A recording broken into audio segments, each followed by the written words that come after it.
Welcome back to Connect Media. Here today, I got my man, the main man, one of my mentors, Luke Price. As we all know, man, Luke Price, he's been in the game for a couple of years now, and he's gonna actually tell you a little bit about himself in a minute. But man, it's good to have you on my show, man. It's good to be here. And I'm so glad Back we got to have at this the happen. studio headquarters. Heck yeah, headquarters. I like that. I just started Headquarters. saying that. Headquarters. Yeah, this is headquarters, man.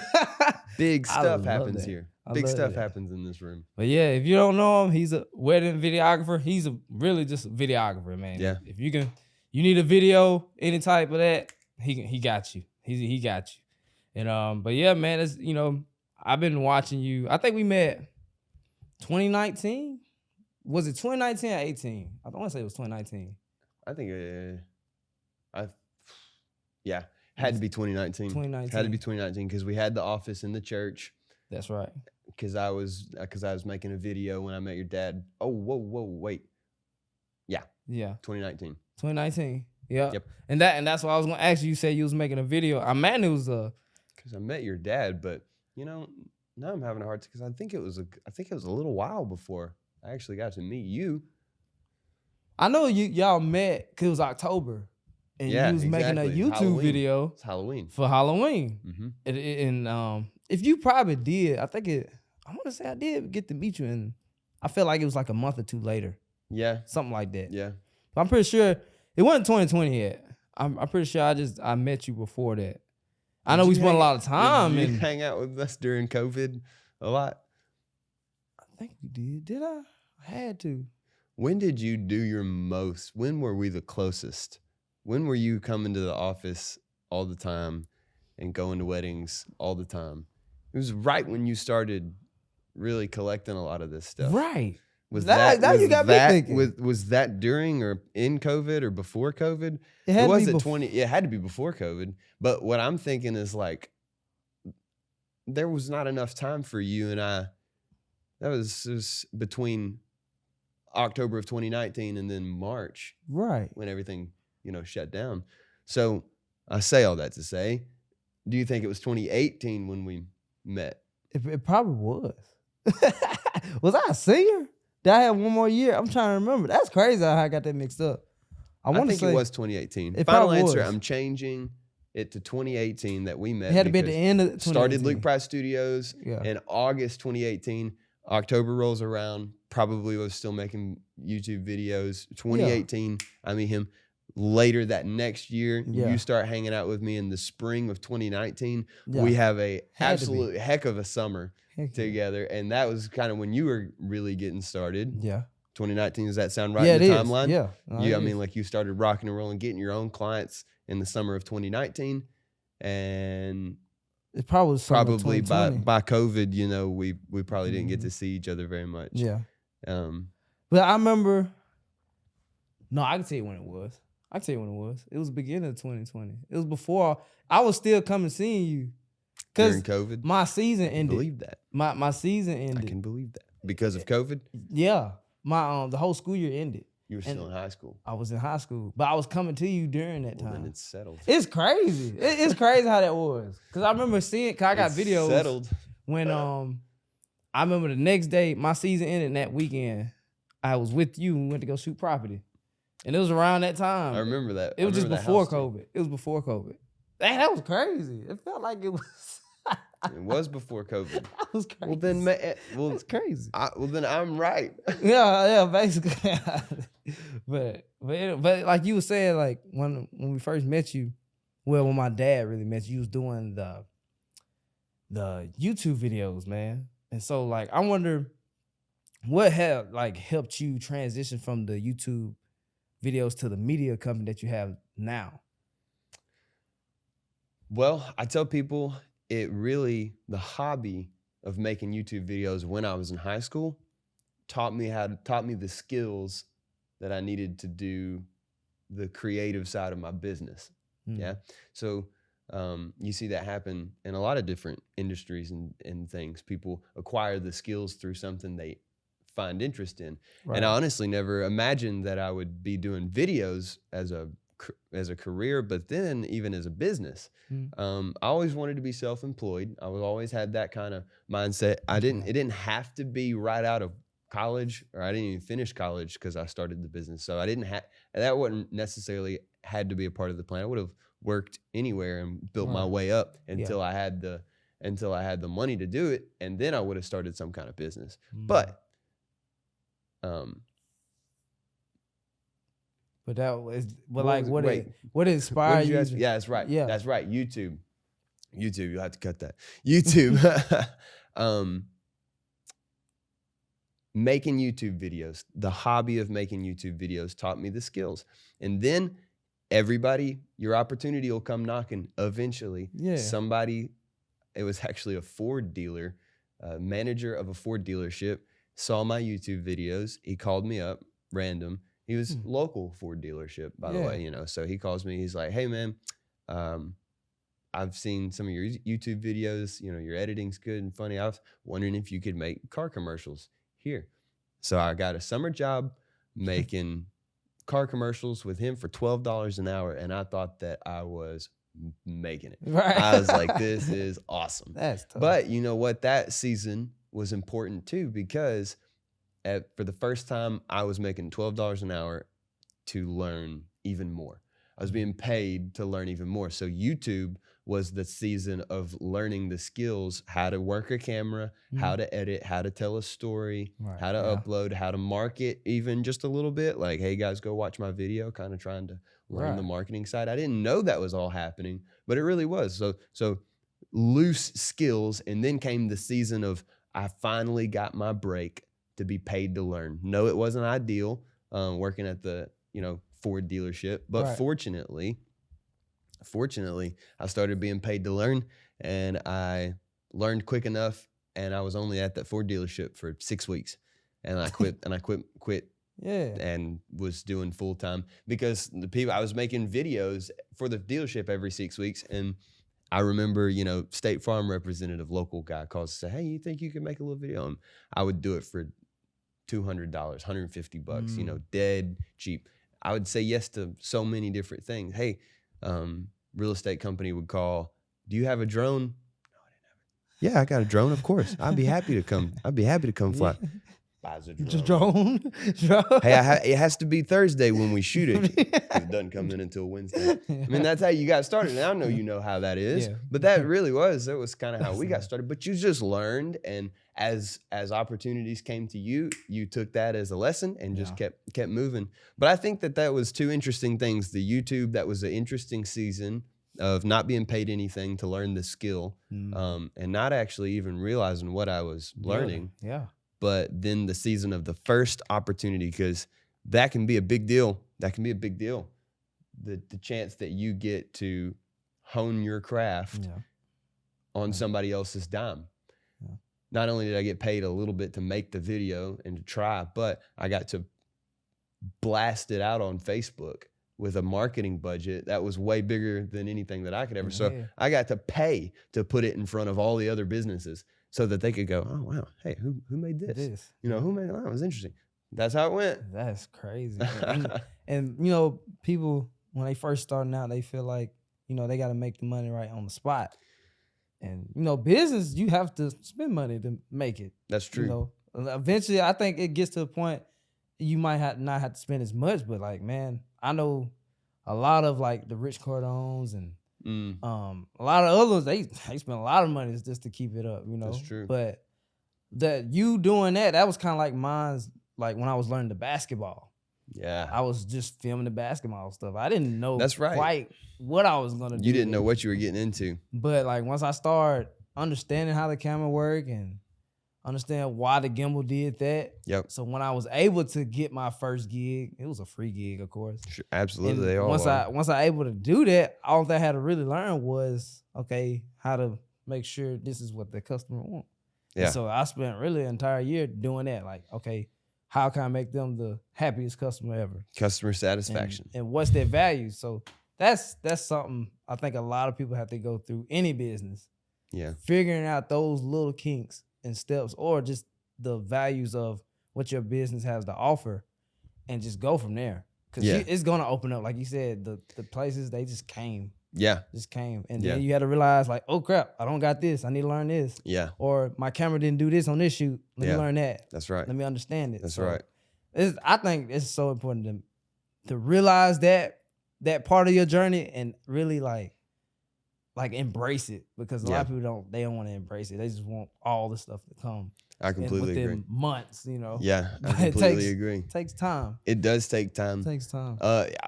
But even in my experience, I remember when I first started, this was even before I had formed a company. This was before Ramon. It was the very first month that I may have even still been getting a check from Long Lewis from the dealership. And but I was doing some side gigs too, which was totally cool. And I was making 150 here, 200, 250 here, something. Hey, money's money. Yeah, that's right. But you know, through that whole month, I documented everything that I made. And in the first month, you know what I mean? So the punchline is being willing to work at a low and affordable rate and being able to book a lot. Even in my first month, I ended up making money. I remember specifically because I was so upset that I didn't make $10,000. I made like 9,600. Really? And the first month that I was after it, I made like 9,600 bucks. But boy, I mean, that was over. Oh goodness, could have been 25 different shoots. You know what I mean? That just they're all paying a little different thing. That's a lot of money from. How old you was? That's a lot. Yeah, that is. I was 18. Think about it. For 18-year-old, that's a lot of money.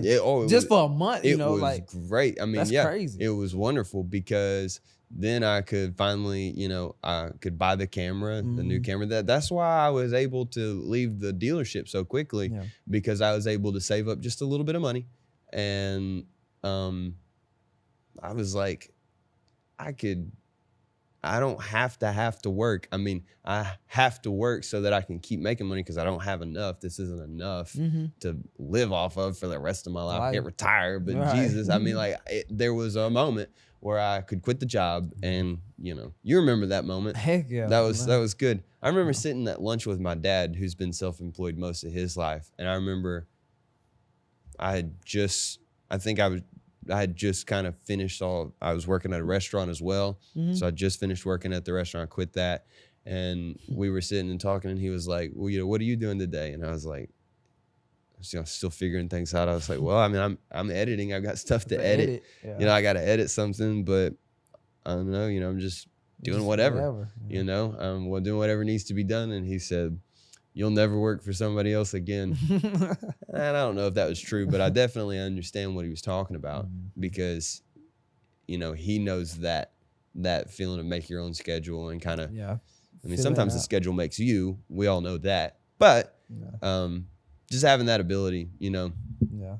That's so funny. It's good. It's fun to think about. It's fun to think about those. It is. And you know, think about that all the time. If you think about it, like in business, you just have to look how much you make a week or a month and realize, like, if I just get past that, I'm fine. If my job can help me do this, if I get to that point, 100%. I see what you're saying. You're saying, okay, you put it on $12 an hour. You know, what the heck?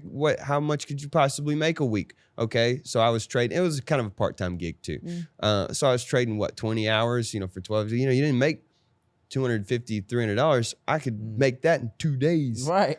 You know what I mean? I might could shoot 2 things in one day and go make that. You know what I mean? So if you just that was the goal. If you like, you want to break it down. That's right. It was an obtainable goal. Hey, by the way, my expenses were really low. I was living with my mom. You know, that was a benefit of starting early. But not everybody has to start early. Not everybody has to start at 18. Not everybody gets the chance to start at 18. You know, sometimes that's just a blessing in and of itself. But expenses are important. It is. Expenses are important because, listen, we're talking about, hey, you want to start a business, all you got to do is surpass what you're making at your job and stuff. Well, if your expenses, if you're living check to check already, you know, that's difficult, you know, to make it's more difficult to make the transition. So not that, you know, sometimes expenses can't be helped, but a lot of the times they can. Young people need to be talking about expenses more. I don't know. It's crazy. I was just talking to somebody about how young people, I want to say young people, like that young age group, like in early 20s and late teens, they don't talk about finance. And he was talking about like, okay, what type of podcast you watch? And I was telling him, and he asked me, like, what about the young people? Like, is there any young podcasters out there that talks about finance? And I was really thinking, as far as like what I don't see any. But I said I do see the older, like they probably in their late 30s, Yeah. 40s, actually talking about finance. Yeah. And I was like, that's kind of scary because we not on that topic when we should have a little bit of that. Yeah. In our brains, but we don't. It's mostly, it's like entertainment. There's nothing wrong with entertainment, but like at the same time, we gotta be learning too, because we gonna beat them. Yeah. We gonna be running America. Yeah. You know what I'm saying? You're absolutely right. America. You're absolutely right. So it's kind of weird that I don't see that. And I feel like we need more. I think we need to be paying more attention to that. Yeah. You want to know something that I think is funny? What's funny? I think this is funny. When it seems like, because I tend to hang out with older people, older people are better. They can serve as mentors. You know what I mean? It just, as opposed to, there's nothing wrong with having a dinner, with your friends. Yeah, there's nothing wrong with it. But, and I mean, that's incredible. But listen, I encourage everybody to make some friends that are 50, 60 years old, seeing some things and have dinner with them. It's a completely different conversation. It's a whole different conversation. So I try to get myself into that, get myself into any circle that you possibly can. Yeah. But yeah, quality of friends is a big deal too. It is. Quality of friends, first step, really, man. Think about it. You really think about it. It's the first step because the people around you. It's the people around you. But that, like those older people, they seem like they have all these stories and all these coincidences and all these things and all this.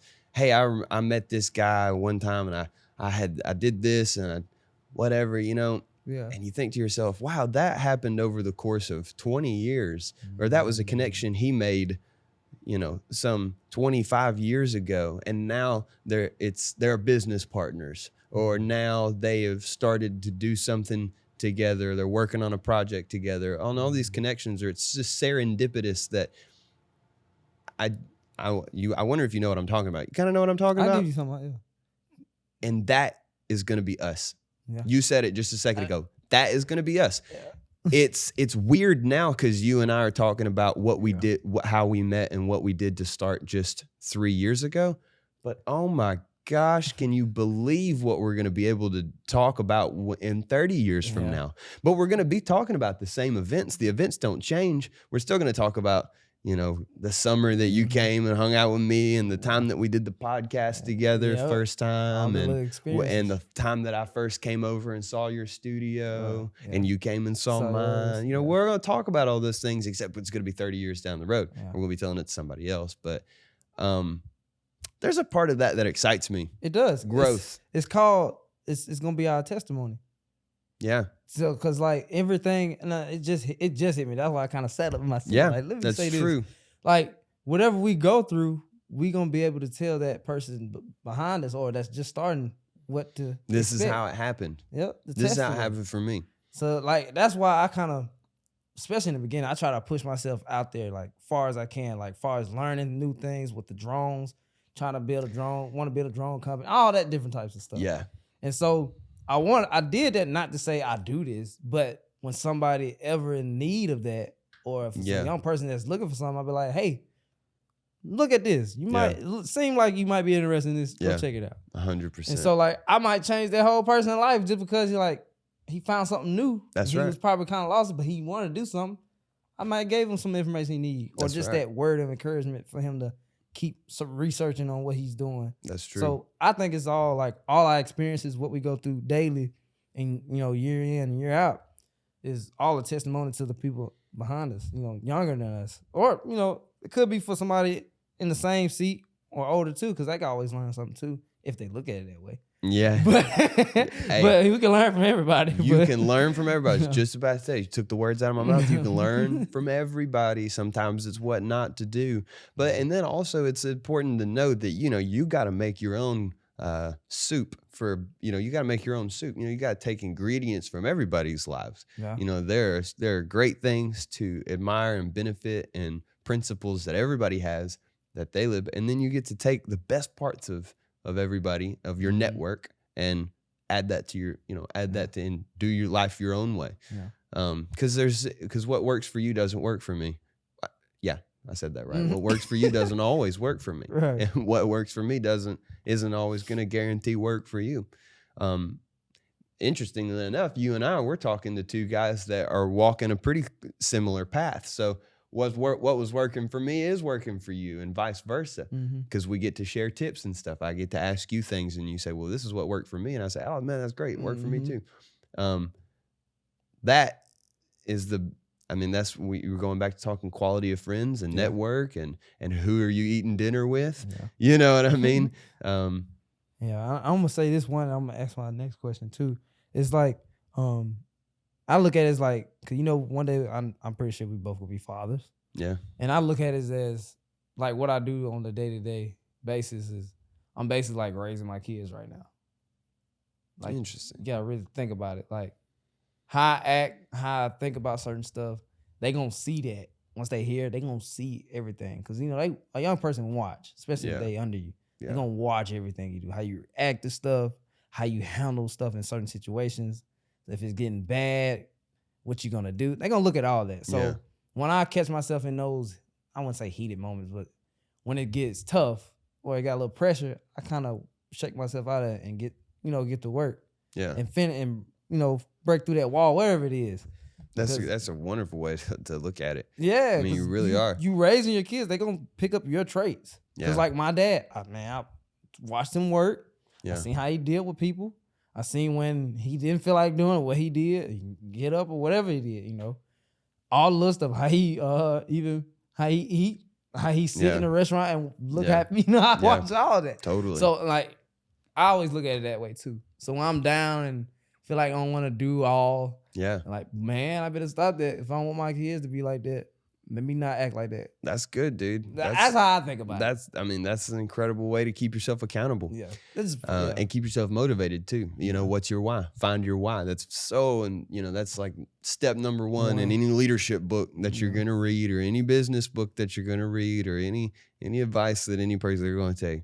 Get connected to your foundation. Get connected to why you're doing what you're doing. Because when the hard times come, you're going to need to be able to push through and have a motivating factor. Yeah, facts. And you said something about Ramon when you were talking about when you first started. It's something that I kind of can say, because my brother helps me. Yeah. And I have to mentor him and teach him the ways. But far as you teaching, did Ramon know how to shoot already before he met? Oh yeah, he did. Oh yeah. See, that was a plus. Oh, yeah. I don't think I knew that part. He was talented. That was amazing. I knew he was talented. He took photos of me before. Oh, before we had started the business, he had taken some photos of me. They were outstanding. And he had a little Instagram page. He had done photography as his senior project. I talked to Ramon. I'm telling you. Yep. No, he was very good. So I knew from the get-go, I was like, dude, if we could, you got to sell your style. And Ramon and I have taught each other a lot over the years. There's no doubt. Oh yeah. But one thing that was prominent on my side and wasn't so prominent on his side is just that business nature. He didn't want to charge people for his work, and my gosh, it was so much better than just what anybody else was doing. And I'm like, so when he partnered with me, and he was working at that time, he was going through nursing school and things like that. So he didn't have time to be saving money. He didn't have time to be working and just making a killing either. So he didn't have resources, and he didn't have that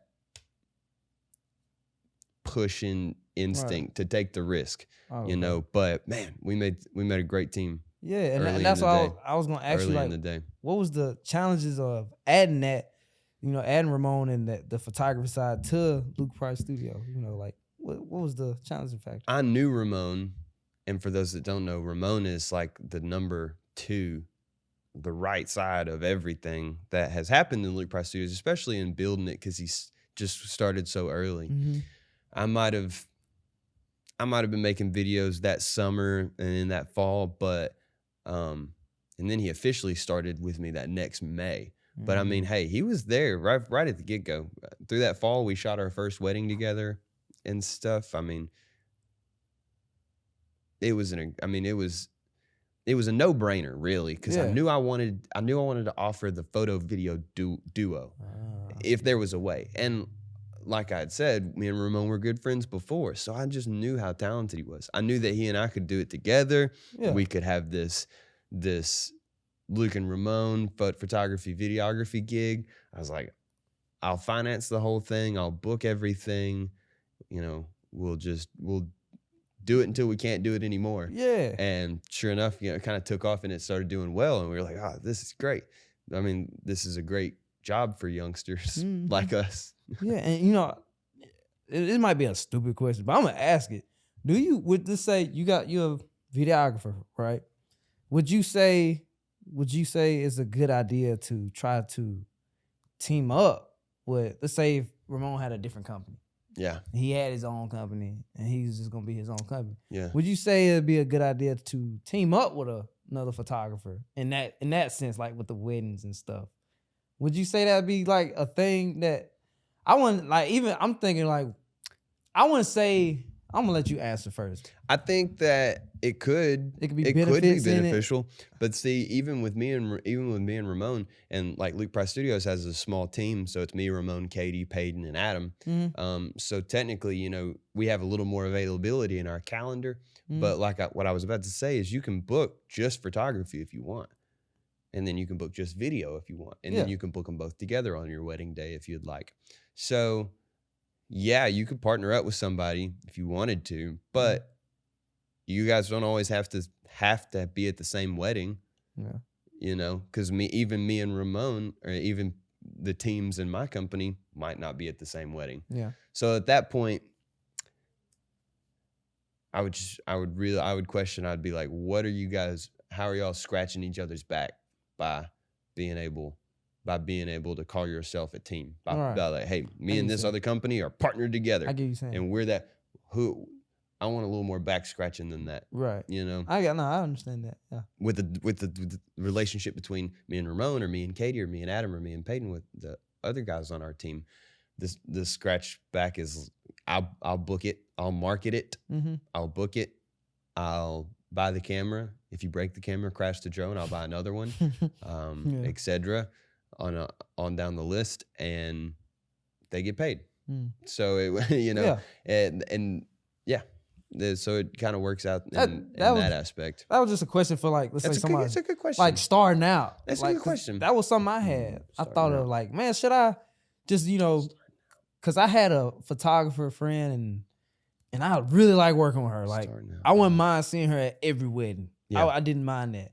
And so, like, starting out, like, what I thought about, should I try to get a package deal? I'll tell you, okay, if both of you are not making any money in booking weddings, perhaps. Yeah, I like but I wouldn't do it as anything. I wouldn't put anything on paper and be like, me and this other company, or me and this other photographer, we don't share the same business bank account. We don't, we're not a company together. We're not together. But if both of you aren't making any money, then maybe as a fun marketing tactic, or as something to offer on your pamphlet, you know, you can be like, hey, we offer this type of service, you know, the photo and video, which is good, you know. Maybe that'll attract a different customer, and then both of you get booked, which is totally beneficial. Good.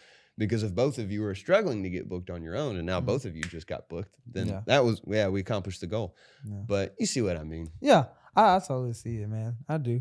That was just, like I said, that was just a question. Because I know I had that question when I first started. I should have known you was talking about beginners. Yeah. You know, to established people, I mean, hey, I feel like, you know, you should just. Yeah, if you're getting it, you should be all right. You fine. Yeah, because it's going to eventually. If I book a job that I need help on, I'm just going to subcontract you to come help me. Right. if there was an instance where I needed your name or you needed my name to book the job, so that both of us could say you had an incredible project or something on the line, you know, an inquiry, you're like, oh, this is great. We could both make a lot of money on this, but I need to prove to this guy that I've got the team to do it. So you're like, well, you know, me and my partner company, Luke Price Studios, are going to be doing this job for you. So, oh, I could see that. We put ourselves together so we could book this client. Both of us are getting paid. That's tough. Yeah, I mean, you know, That's tough. that could work. That could. That's a great reason to partner up with somebody. Yeah. There's a great reason to partner. If you've got an inquiry, you know, you're a young wedding videographer and you're trying to get started, and the bride says, you know, I'm looking for prices on wedding videography, and they're like, man, I really wish you could do photography too. Yeah. You know, that'd be great. I'd book you if you could. Well, okay, great. It might be good to have somebody in your back pocket be like, hey, are you working? Another photographer friend, are you working this day? Oh, now I can put this package together. Right. It's a good question. It's fun to think about, you know, as we dove into that. I like that. We dove into that. Because I know for a fact in the past, I don't know, 2-3 years that I've been doing weddings, I had people not pick me because they found somebody that could do both. Like, oh, I found somebody that could do video and photography. So I was like, dang, you know, but then, you know, that's a small portion. I don't meet everybody that's like that. Like, if they want a video, they gonna get the video. Yeah. So that I never did take that to the heart. Think about that. I never took that to the heart. Well, so I always try to ask, like, why did you? So not? It gives it. So yeah, and that was kind of my answer initially. Mm-hmm. I'll add something to that answer, which is, I'll admit it gives you an edge. It's an edge factor. Just the fact that you can provide both services under one house, it seems a little seamless for some people. Yeah. And like you said, perhaps you've missed an opportunity or two. Just to have one. Or not because you weren't sufficient in what you were doing, but because somebody else offered the right thing for that client. And there was like, sounds good to me. Yeah. So the edge factor, I don't know, can't be unaccounted for. You make a good point. Yeah. It can't be unaccounted for because this definitely worked for us. Right. I mean, I know for a fact, especially early in the game, being able to do both of those. Oh yeah, that was our sell. This helps. I was book both, save money. Yeah. And I mean, it really was, because especially in the beginning, it was a bargain. You could book both of us for a bargain. A bargain. That is tough. Let me think, because I don't mind sharing it. You know, I think it was like $1,600 for both of us is what we did for our first wedding. I think so. I got paid $1,800. I mean, I got paid $800. He got paid $800. We split it down the middle. That's why that's a bargain. I started it like that. Some people might say that that's still expensive, but listen, if you know anything about shopping for wedding media, don't be mad at me for charging $1,600. You don't want to know what I charge now. Don't get mad at me, but I'm telling you, $1,600 for quality photo video. Right, it was a bargain. It's a bargain. That's a big bargain. Heck yeah, cause shoot, I know, man. Just the average now is at least, if they like, you know, good. Like, you know, I see people they shoot, but like good, they charge the least is $2. Yeah, it's at least $2. That's kind of what I was thinking. Just at least $2. So, but yeah, $225. Hey, that's around here too. That's quality video around here. Right. You want to shop Nashville? You want to shop? They up there. Even Oxford, man. Fox. Even Oxford. They up there. Florence. Tupelo's not crazy. These are surrounding areas. Nashville's nuts. Birmingham's nuts. You know, $4,000 or $5,000 a video all day long. All day long. Every weekend. Every weekend. Just for the video. That's tough. Yeah. That's tough. Yeah. Just for the video. It's tough, man. People got money out here. That's another thing people got to understand. It's all relative. People got money out here. Don't be afraid to keep going, because you're so right. People got money. It's a lot of money in this world. I'm going to say this real clear. If you don't charge for it, it's going to get paid to somebody else.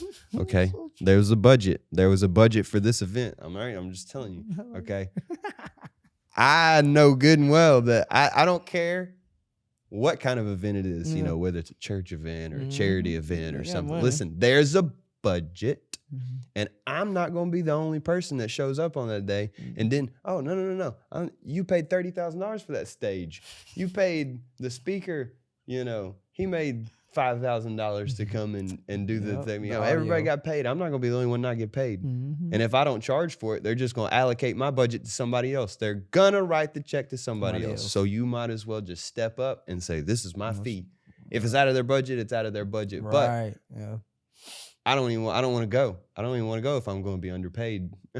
That's a mentality that you can afford later in your business. We were just talking about how it pays to be scrappy and to do things for little, but now we're kind of talking in a different. Once you get established and been in it for a couple years and know your worth, Yeah. like know your worth and stuff, like heck yeah. So that's the punchline.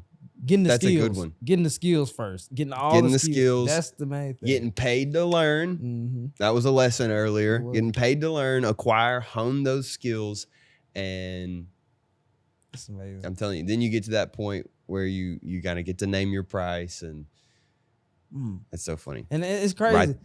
Name crazy. your price. You can't be the only person not getting paid. Okay, that's important. I like that. I remember that. You can't be the only person not getting paid. So like we're just talking about like kind of in the sense like how you know your worth and you achieve certain things. And I think back in, I want to say, you can correct me, in 2020, your the photography side had it was what, best photographer in Mississippi? The award. Or something like that. Was it like that? Was that the Mississippi Magazine. Right. Mississippi Magazine named us the 2020 best wedding photographer. That's right. So I mean, it's nothing like crazy. Like we didn't win a contest that's like we're the best photographers in Mississippi, and it's proven. A popular magazine took a vote, Absolutely. and we did win the title. And for marketing purposes, yes, I put it everywhere. You should though. I mean, you won. Why not? You clearly. Why wouldn't you? Well, why wouldn't you? It helps. I know it helps. Oh man, absolutely. That was absolutely. We booked some. We started booking some Oxford clients and Tupelo clients. So that started happening more after 2020. Tough. In 2021 and 2022, 2023. Thing. Now we're booking 2024. But every year, actually, we only won in 2020. But the next year they have what's called an M list. Mm-hmm.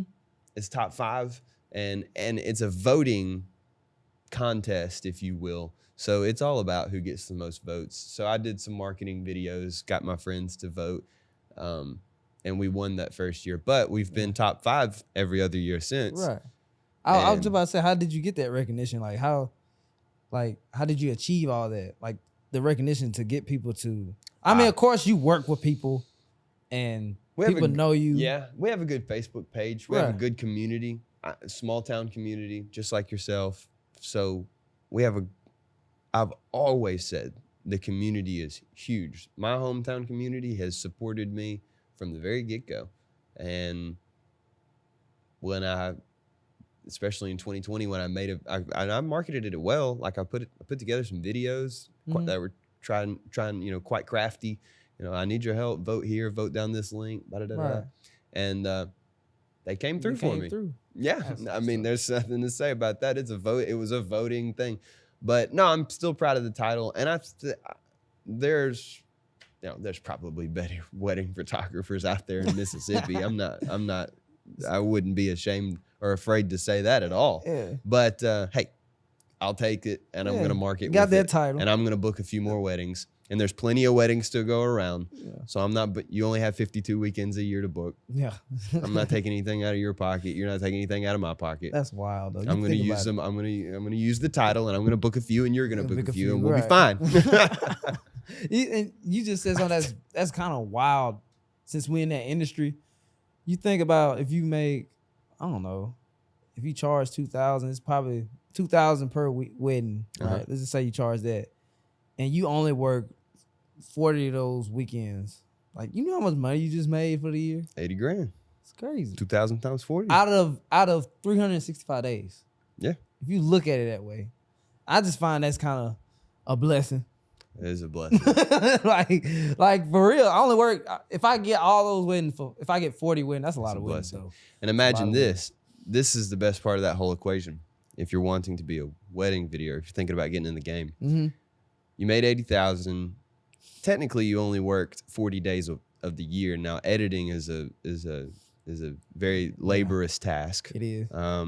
So that's one thing to factor in. But you only had to be on site on wedding day 40 times a year. Mm-hmm. Okay, you've got a wonderful, wonderful salary. That's great. It's very, very reasonable. Great salary. And 40 weekends. There's 52 weekends in a year. That doesn't sound like you got 3 months vacation, but you did, okay? There's 12 weekends that are unaccounted for in that equation. You made 80 grand, you worked 40 days, and you got 3 months vacation. It's crazy. That's sweet. That's sweet. If you 18, you got that. If you like 20, if you 20, that's sweet. You living life at That's 20. great, yeah. Of course, you want to go higher than that, you know, do more, but You like, want to do the best you can. if you reach that at the age 20, 22, whatever, man, that's amazing. Let it's even half that. What if, I mean, anybody can get booked for $1,000. I'm saying Anybody can get booked for $1,000, dude. I mean, like $1,000. if you are semi-talented at holding camera, weddings could be your thing. Mm-hmm. Yes, a lot of stress. You have to, customer satisfaction you were talking about. Now that's number one. I don't care how good you are or not good you are, or how cheap you are so that you can get booked, or how expensive you are. Customer satisfaction is what is most important at the end of the day, or you will be out of business before you know it. That's true. It'll eventually catch up to you if you are not doing what you tell your clients that you're going to do. Right. I've seen it firsthand. But that's number one, customer satisfaction. But the second thing is just being in there and trying and understanding that $1,000 over 40 weeks, like in our scenario, can make you 40 grand. Mm-hmm. And that's still awesome. That's great. That's great money. To be 18, 19, 20, 21, 22, starting out. to make 40 grand, to work on Saturdays and we still have 3 months off in this equation. And you still make 40 grand. So if you have any talent in holding the camera, maybe weddings could be, you know, for you. Yeah. You just got to be able to handle that pressure and take care of your client. Yeah. But at $1,000, I bet you can book plenty. You can book plenty. That's a very fair price. You know, it's different. It's different. I don't know how you say it. Different types of clients. It's stages to it. Like you got this type that will spend this much. You got the middle and you got the high end. You know. Yeah. It's different stages, but it's all different kinds. Should we get into the quality of client conversation? We can. I mean, I was gonna ask you, how do you like? We can. I was gonna kind of ask you, how do you maintain that type of work? That's what was gonna be my next. Like, how you maintain that high quality, like quality of my work or the quality of my clients? You can do both. Quality of work. Maintain the quality of work. Always be creative. Have your set style. Mm-hmm. Have your brand. Like you got a brand. A lot of my videos look the same, you know, because it's a product. Mm-hmm. You come and you buy it and you know what your video is going to look like. And you hear all these horror stories. You only get one shot on weddings, if we're talking about weddings. Mm-hmm. You only get one shot. So you hear all these horror stories of my video didn't turn out, my photos are garbage, my da-da-da-da-da-da. If you hire me, I'm going to be there. I'm going to be there on time. I'm going to help you out. I'm going to work as hard as I can on wedding day to make the day go smoothly. So those are just things that come with me. Yeah. But as a person, you know what your wedding video is going to look like. Yeah. Because it's a product. It's not a guessing game. We shoot to hopefully make them all the same. So if you like that, then you can order that like anything else on Amazon. You put it in your cart, you know you're going to get it. Yeah. I like that.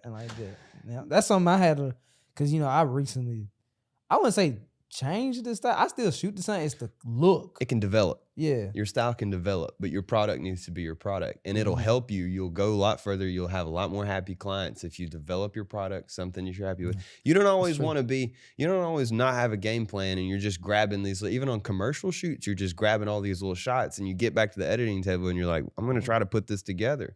No. You know, like I have a process and a procedure that I've developed over, you know, the 5 years of making videos and doing small commercial projects and things like that. But I know what it's going to look like pretty much. Yeah. I know what I'm able to do. Now, there are jobs that push those boundaries. They still come that you're like, ooh, you know, that's interesting. I think I can do that. I think I can replicate that. I think I can recreate that. I think I can make that come into fruition. And then it's kind of a guessing game. you're like, okay, I shot it. I'm going to edit it. I hope it turns out great. Right. You know, there's those aspects. But for the most part, it will really help you if you go ahead, get down and dirty with it, and have your brand, have your product, have it all something together. Yeah, that makes that sense. you can bank on. You can make sense because And your client can bank on. I had- That's the quality of work conversation. Yeah. Okay, I was about to say, because switching it up, you know, you got to really think about that if you want to change your style. Because I just had like a couple. I say brides. develop style has that you want to develop that style. It's always in development. Don't be afraid to change it. Don't say I wouldn't. Don't let change have a negative connotation. But style can always be in. Because people like what they like. Because like it's some brides they love the reality type of weddings where they want to talk the whole time. True. You know, all the little funny moments. Then it's like brides like how we book. They just want just the cinematic, just what's happened here. A story. That's it. So because I had brides like that. I had one. She was like, she found me. She said, "This is exactly what I want." I went through like 20 websites. Then like none of them. You got the exact style I want. I was like, perfect. That's good to do. That's great. So yeah, it's always a style. Because I thought about doing it. Like, should I try a reality type thing? I was like, no. See, Don't even worry about it. You know what? That's a good point. Is changing and always hip hopping and doing one thing and having this client that wants this and having that client that wants this. There's more to keep up with. Yeah, that's way more to keep up with. And understanding how to shoot that way too. Yeah, every single time. Because you want to get one thing great first. You don't want to be like, I do that a little bit in this one and I'm going back and forth. And you'd be subpar on both of those ways. One is just like, oh my God. When you just perfect the way that you're going to do it. Yeah. Wrap it up, put a bow on it, sell it as that, and your customers are going to be happy. Yeah. And in my opinion, you're going to be happier. You are. This is great. I'm glad I got you in here. I really think so. Thanks, buddy. This is great. Because anybody that's trying to learn or just want to understand how wedding videography or just really just business work, this stuff just makes sense. Makes sense, man. It just does. And it's great avenue for creatives, I think. Yeah. I think that more people could be doing it. I think that more people could be doing it and be doing it affordably.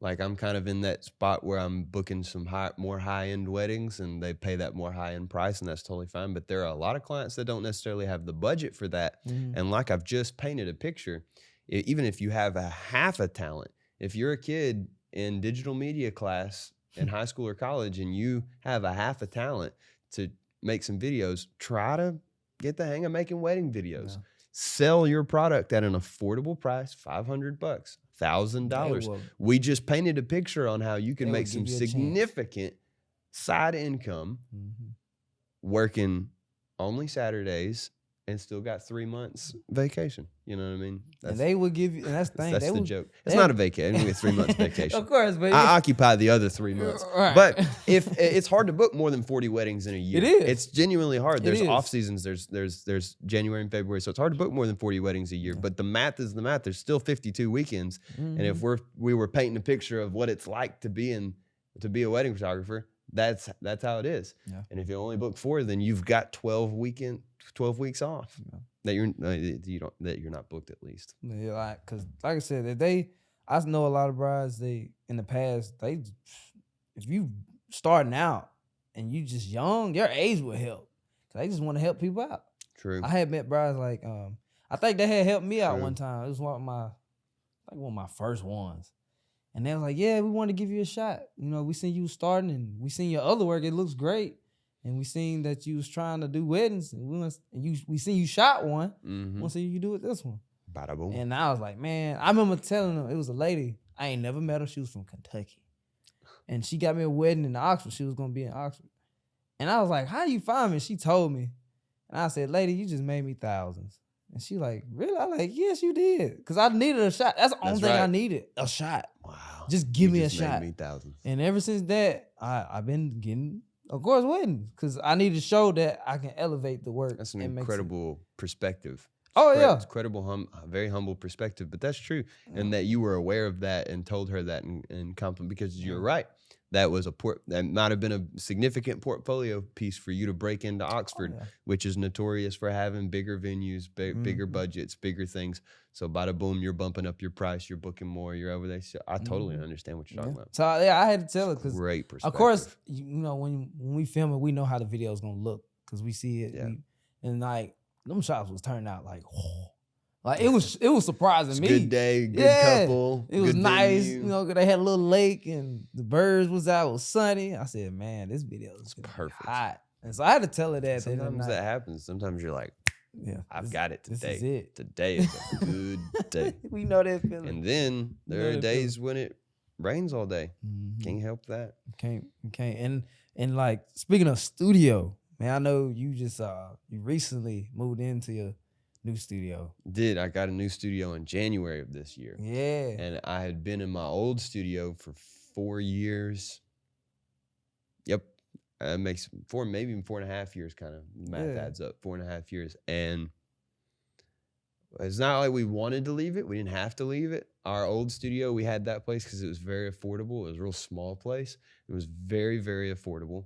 And that was like number one with me. I wasn't going to be bleeding money, especially early in the game. I wanted to lock down something. I did want a studio, and I was willing to spend for it. Right. But it wasn't 4 years. We were probably only there 2 years because the first basically year of the company was in my cousin's office. We had a little folding table in my cousin's office, and we worked out of a church. And for like the whole first year. So then I moved into the studio. Again, expenses low expenses. That's very important in business. You can't spend yourself out of business before you get any money. So low expenses, great place, great location, great price. I'm happy there. No need to move, not necessarily looking to move. I knew that there might be a more ideal space that we could grow into. And then sure enough, opportunities, it just kind of comes around sometimes. You know, I mean, sometimes when you're not looking for it, sometimes you are looking for it. But patience, because there were other times whenever a building would come vacant around my block, I would call the landlord. I'd go look at it, check it out. Wouldn't like the price, don't like the layout, not big enough, not what I want. Right. I don't want to make that leap and not have what I want. So it just, no. Perfectly happy with where we are. Boom. This came around. I was like, I have to pay attention to this. Got to pay attention when the opportunity comes. But a lot of the times, most of the time, if not all the time, if you're patient enough, it will come. And I was like, this is perfect. So bigger studio, twice the square footage. My old studio was on 2 floors. This is on 1 floor. So you just get to walk right through it. And of course, that feels more open, just being it all on 1 floor. Very open space, very open concept. We're very comfortable there. Yeah. Very happy. I will be too. We love it. I appreciate you asking though, man. Yeah, I appreciate you asking because it's been great. We're man. That was just a blessing, you know. I think, people might not agree with this, but I think it just boiled down to not only because you worked hard, you spent years doing this, but I just believe it came because you're just a good person. If you just do what is right, I that's why I believe. Because I felt like even with my studio, like, man, I told myself it was gonna be 5 to 6 years I'd probably get in. I got in 2. Right. You see what I'm saying? Yeah. It's like I felt like the universe just rewarded you. There's something to be said for that. I can't necessarily say how good or not good of a person that I've been, but I can say that my motto is you wake up and put your best foot forward every day. Right. And sometimes it's harder to do than others, but that's okay. Put your best foot forward every day. And I think you're right. You satisfy more people's needs than not. Less people get upset with you. You have less reasons for people to get upset with you. Yeah. You're not out doing ridiculous things that get you talked about. And you had your mind on one thing. That's right. You focus. You work towards it. That's right. And it really does kind of work that way sometimes when you're doing the right thing, when you're trying to do the right thing. Just even trying. That's what I think. Because if you get to a point. Yeah. Like because we're talking about a factor of success that doesn't have anything to do with us. we're talking about karma, God, a blessing. Right. We're talking about Yeah. luck. We're talking about it came to me because I was a good person. Yeah. I'll tell you that I put my best foot forward. Mhm. So we're talking about the aspect of success that we don't get to control. Right. Yeah. We get to control it by being, the difference between good and bad, the difference between being a contributing factor, Mhm. right? So there's that aspect of control, and I believe that there is that factor. Some people get lucky. Some people do, yeah. sometimes it works. Sometimes it don't. hits. Yeah. Sometimes the world, God, can take us a seemingly insignificant opportunity that you thought, oh, this is just another job. Mhm. Oh, and it takes it to the else. next level. Yeah. Books you, make a new connection, make a new friend that takes your business, takes your life, in a completely opposite direction. And you're like, wow, that I didn't have anything to do with that. That was came just out. lucky. Yeah. That was just a blessing. You know what I mean? So that's so good to talk about. That's kind of how I so see good it. to talk like, about. I know that you worked hard and, well, all I seen how you took me in. Because, like, you didn't have to do what you, like, the stuff you taught me, you didn't have to do none of that. Like, you could just look at it like, man, yeah, bye. You know what I'm saying? You could have, honestly. We were doing so much learning together. Like, real talk. I told you all my best secrets. I didn't hold anything back. But we were learning together, and you were so helpful to me. Yeah, At the time, man, you were so helpful. When you came and spent time with us and on the shoots, I loved having you around. Man. And you were,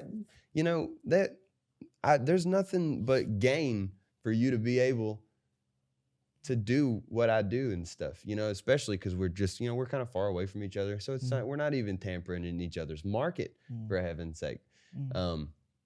It was so good getting to grow with you. I might have been just a step above you, started earlier, but see, now we're even. You know what I mean? There are so many things that you're so much more tech savvy and knowledgeable, and you're incredibly forward thinking.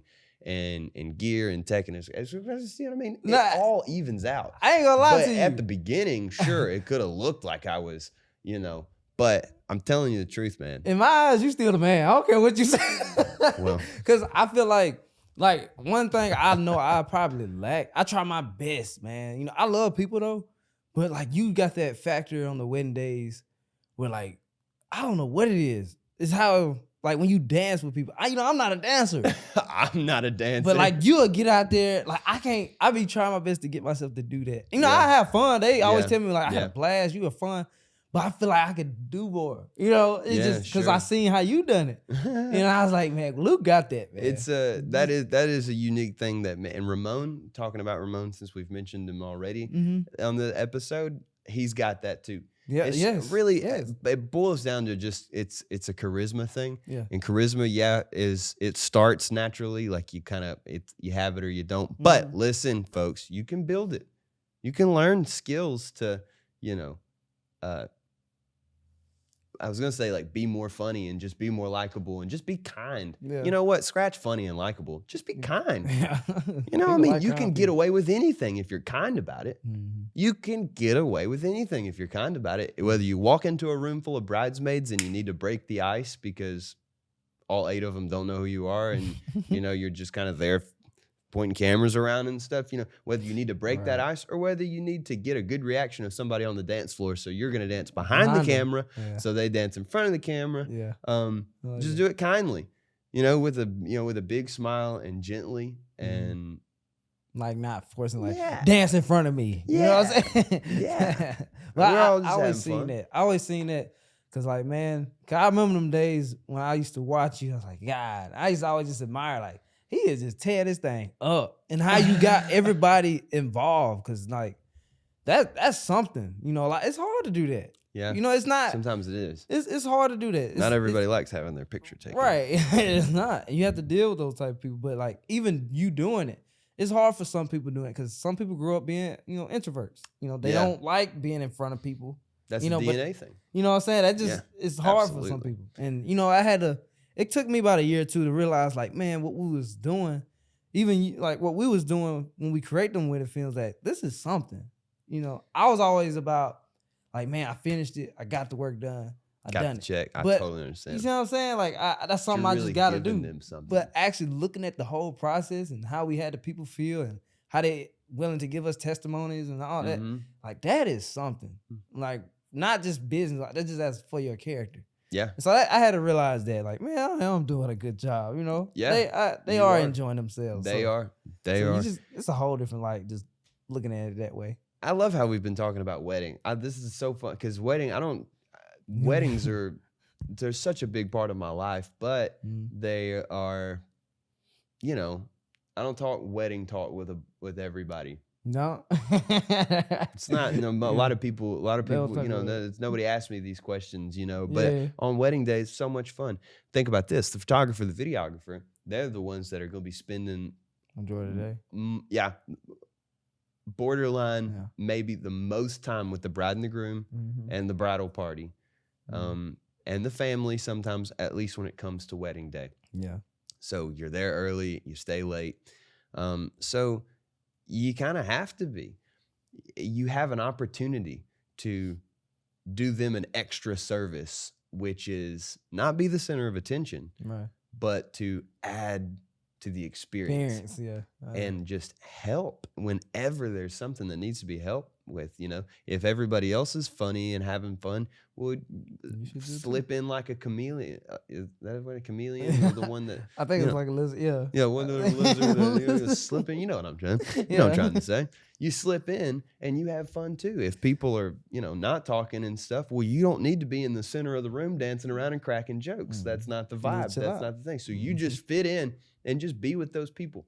And I think that's a skill. That's a quality. You touched on the introvert thing. You have to know that about yourself. If you're introverted, then you have to kind of try it. Yeah, you don't need to necessarily force it, but it's good to get out of your comfort zone and just understand that you can learn skills that will make you more comfortable, because when you know what to do, you can be more comfortable in situations. It's easy to be uncomfortable if you don't know how to do what you're trying to do or how to, you know, so if you're introverted and you're like, well, how could I go to a wedding and how could I possibly get all these people to smile behind the camera and get the reactions and direct them and tell them where to go and what to do? How could I do that? I hate talking to people. Well, you can learn those skills, get outside of your comfort zone, learn those skills.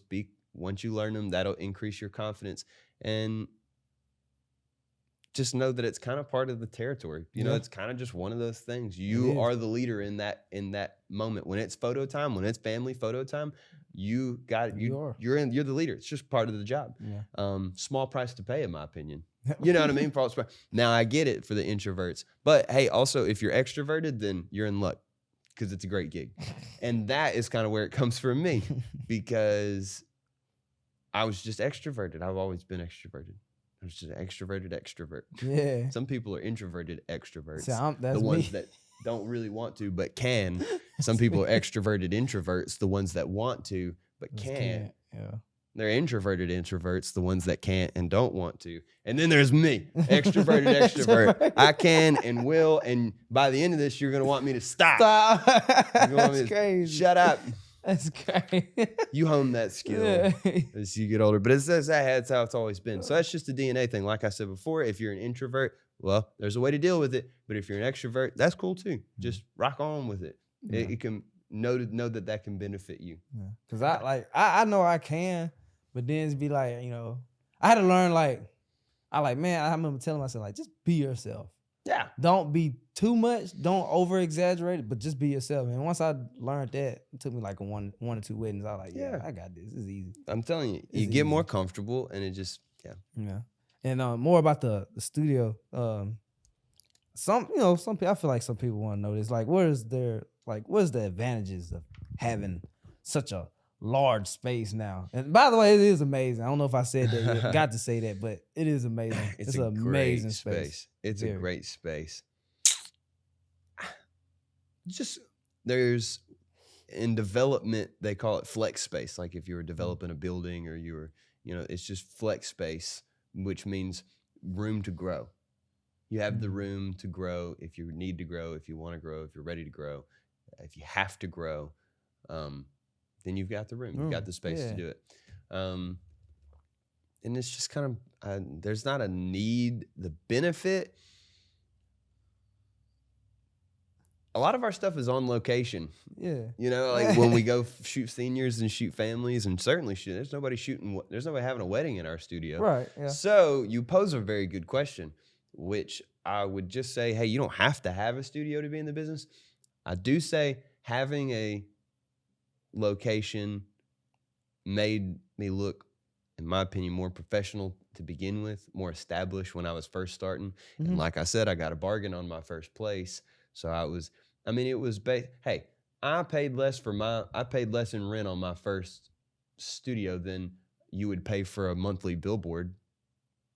So if nothing else, it's just advertising. Basically. It's just I get to hang my name on the door. Yeah.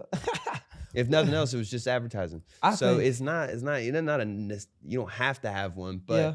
I mean, there are those aspects, the professionalism, the clients have a place to come when they're doing seniors, stuff, they come and they walk in and they're like, wow, this is great. This is comfortable. It creates a customer experience, but that doesn't happen all the time. The customer comes for just a little while. Most of the time it's me sitting there at my desk, and my desk could be in my apartment. My desk could be at a coffee shop. My desk could be wherever. It's nice to have an office, a headquarters, like we were joking. Mm-hmm. That's really nice. So I like it, but don't think it has to be. It's not a necessity. Necessity. I understand that, and I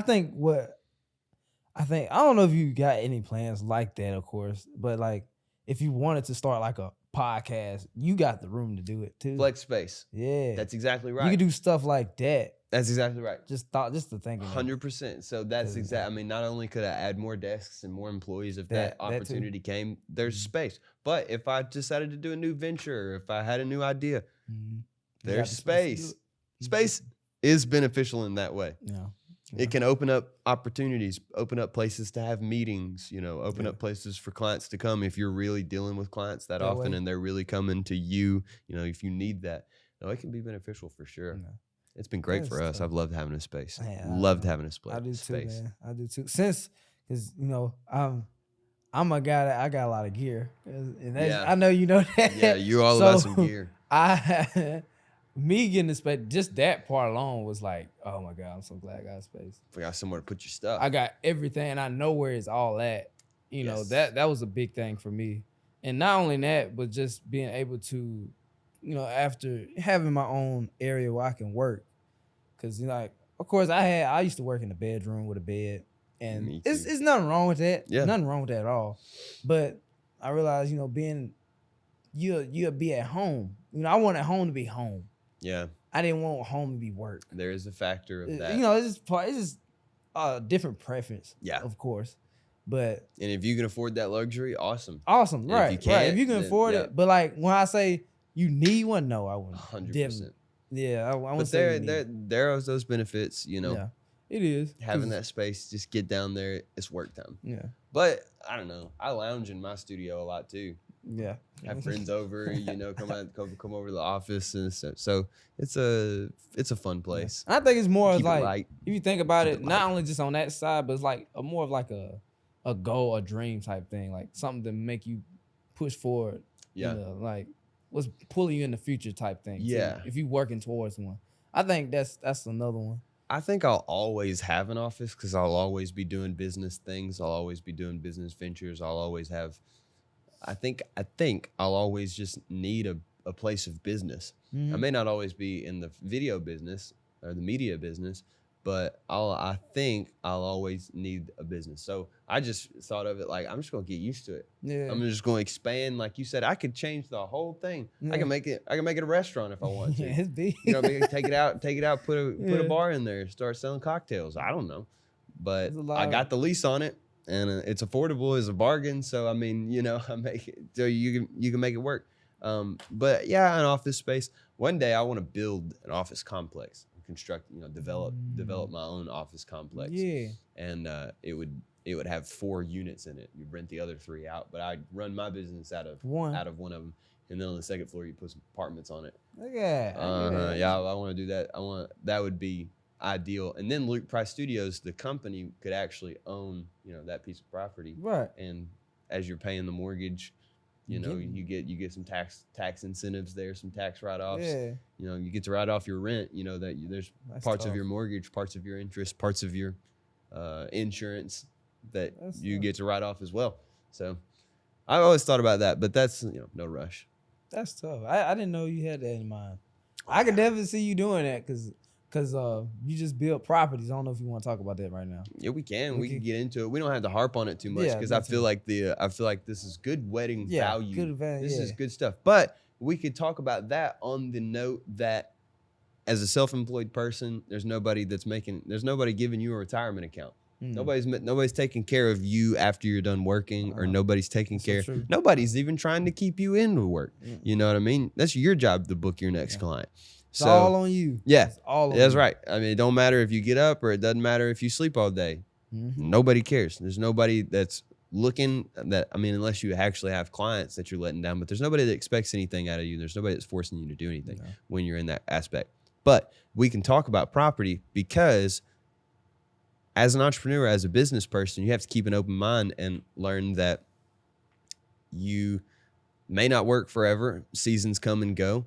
You could get hurt. You could, there's all kind of those factors. Yeah. But the punchline is everybody knows it's smart to invest. Everybody knows it's smart to diversify your income. Yeah. And 2 incomes is better than 1. Yeah. And 4 incomes is better than 2. And you could just keep going on. Everybody knows that it's not such a bad idea to not have to work for every dollar that you make, right? Yeah. So the concept of passive income, which is some kind of it's kind of like a myth, passive income. Yeah. There's very few forms of income that are truly passive. But so recently I developed my very first rental property, which is a 2-bed, 1-bath duplex. So there's 2 families that live in the one building. There's 2 units on it. And I have some land beside it, and I'm going to try to build 5 in total. So eventually there will be a little set of 5. Yep. It's all yours. That's tough. But that's what you got to do. Hey, you take the wedding money and you put it aside. We've been doing weddings and saving for 5 years.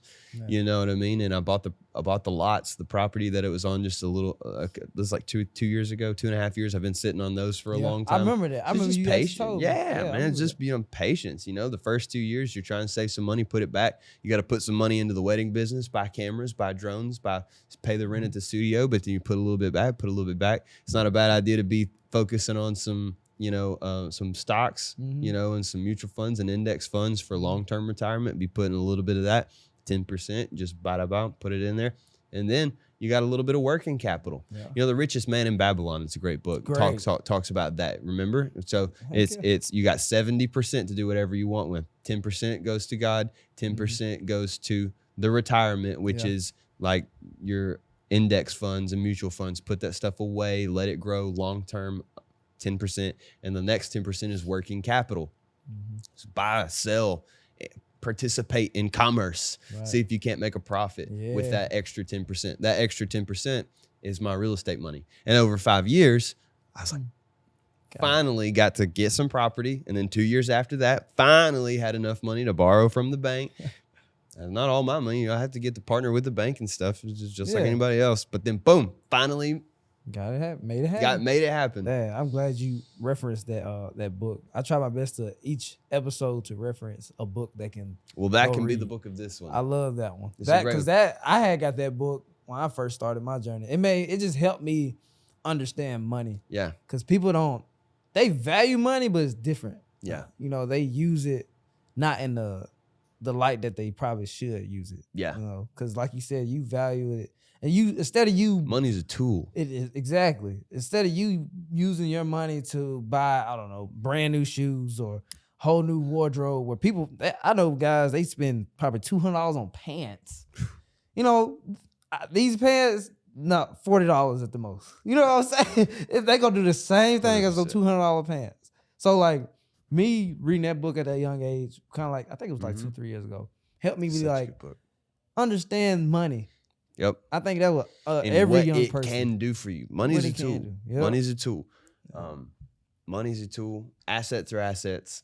Money's a tool. Holding money is good. It helps in a pinch, but making money and holding money should be used to generate more money. Yeah. That's all it should be used. You know, of course. and support a lifestyle. But if you can do the first one first, then when the money that you use to generate more money will support your lifestyle. You'll be able to have that lifestyle you want. You know what I mean? If you want to travel, you'll be able to do it, but you got to work for it first. Takes time. Takes Nobody's in a rush. Nobody's in a rush. Takes time. Takes time. I'm not in a rush. Calm down. But gotta have a goal. And dude, you said it best. You said it. I thought it'd take 5 years for me to get a studio. I did it in 2. It almost always happens like that. Just make a 10-year goal. If it sounds crazy, be like, yeah, I mean, that's fine. You might do it in 6 years. Or your 5 years goal may happen next year. Or you know what I'm saying? And that's the thing too. I always say your next year goal could happen next month. It could be. You really got dig down and jiggy with it, you know? And even if just get down working. even if it takes a minute, like you're, how old are you? 25, just turned 25. 25. See, I'm 20, I'm finna turn 23. Even if it don't happen next year or the next, we still in our 20s. Whatever. We ain't 40. Absolutely. We ain't turning 50. We like for to be. We still in our 20s. Okay. It's okay if we don't get it on the spot. Of course, I feel like you should, you know, like you said, put it on the timeline so you can work towards it. It's helpful. But just remember, like, you young. It's okay to fail, especially at this young age. You young. Yeah. You ain't even hit 30 yet. Yeah. You so far from 30. I think that's far. People don't think 25. 5 years is a long time. That's a long time. A lot can happen in 5 years. A lot done in 5 years. A lot can happen in 5 years. You have no clue what I can do in 5 years. People don't understand that. Like, yeah. Or what I think I can do in 5 years, Lord willing. And of course, like, time flies, of course. But if you're working, think about the amount of work you could do in 5 years. So much. A lot. You know, aside from the work, think about what you could learn. That's it. Think about where you could go. Think about the books that you could read. How many? If you read one, how many books? If you could read one book a month for 5 years, that's going to be like 60 books. A lot. 5 times 12, yeah, 60. 60 books. A lot of books. Think about all the stuff That's you could knowledge. learn. That's a college education. Well, I didn't go to college. I was about to say I went to college, didn't even read 60 books, but I didn't go to college, so I don't know how many books you read in college. I didn't go. I didn't still flip to college. I don't even know what it feel like to be on the college campus. You know, I went to I do a lot of commercials for the college that I went to. You do. They're fantastic clients of mine. I love working for them. So grateful that they come back to me and they let me work for them. Yeah. Anyway, I've been over there. You know what I did the last time I was over there? What you do? I was working for the truck driving department. And I went over to the admissions office. I was just kind of curious because when I dropped out, I was like, well, how many classes do I really have to be able to finish my degree, at least an associate's degree? I said, how long would that take? You know, how far was I? So I went over there and she pulls it up and first thing that popped up on the screen was my name, and it said that I had a 2.2 GPA. And I said, oh, look at that poor boy. Bless his heart. Now I know why I would. Now I know. So I was like, and she told me that it would take me too long. I said, no, I'm not doing it. Well, she told me it'd take me a year, and I said, that's too long. I think you even say like 3 years, 4 years or something. Nope. This is not even a year. I was like, I'm not doing that. She said a rigorous year, like 6 classes a semester, or I could do a real small semesters, and it'd take me like 3 or 4 semesters. And I said, no, that's too much. That's tough. Like I said, my name is nowhere. So didn't even enroll. It's great. Like I said, when I say didn't even enroll. All the time I stepped on a college campus when I played a playoff tournament. That's it. That's pretty funny. I didn't even enroll. You see what I'm saying? So that's my story. But it's crazy. You love to see it. Love to see it. But this is our break. I gotta flip that board. Beautiful. Yeah, I gotta flip that board. This is amazing.